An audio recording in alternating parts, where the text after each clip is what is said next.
Let's talk about uncountable nouns. The best way to think about uncountable nouns is this. If you can add a number in front of the noun, it's countable. But if not, then it's an uncountable noun. The most difficult thing for most Turkish speakers about uncountable nouns is remembering that we don't add the article a before uncountable nouns. So for example, money is an uncountable noun.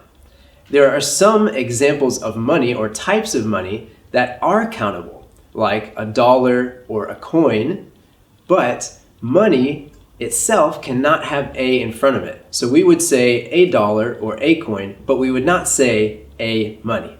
Another thing to know about uncountable nouns is that some uncountable nouns can take the article the or the word some before them, depending on how they're used.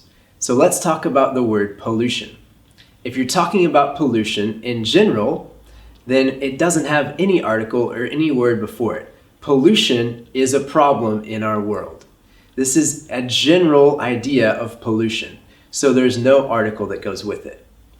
If you say, the pollution in my town is a problem, you're talking about specific pollution because it's the pollution in your town. So it takes the article the. Now, if you're talking about a certain amount of pollution, then you can use some. There is some pollution in my town.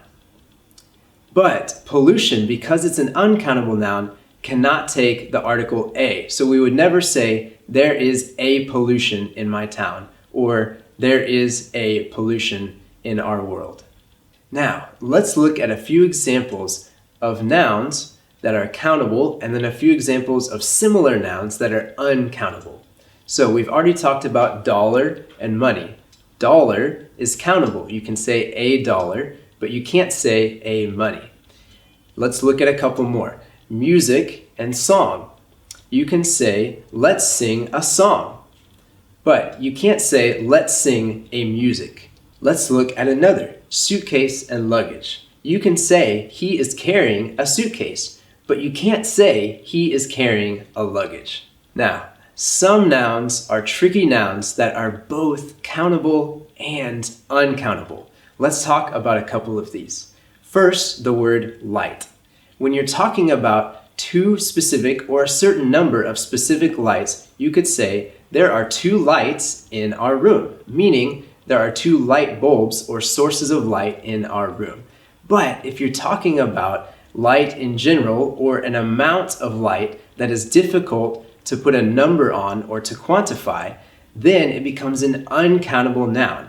For example, close the door. There's too much light in this room.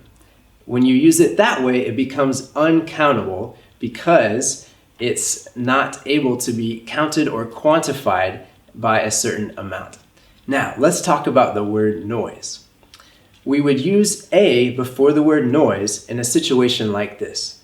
Shh, be quiet. I think I heard a noise. It's a specific noise that you think you heard. But if you're working, for example, at Starbucks, you might say, it's very difficult to work with all this noise. You couldn't say, it's very difficult to work with a noise, because there's lots of different noises that are going on, and so because of that, we can't use a in that example.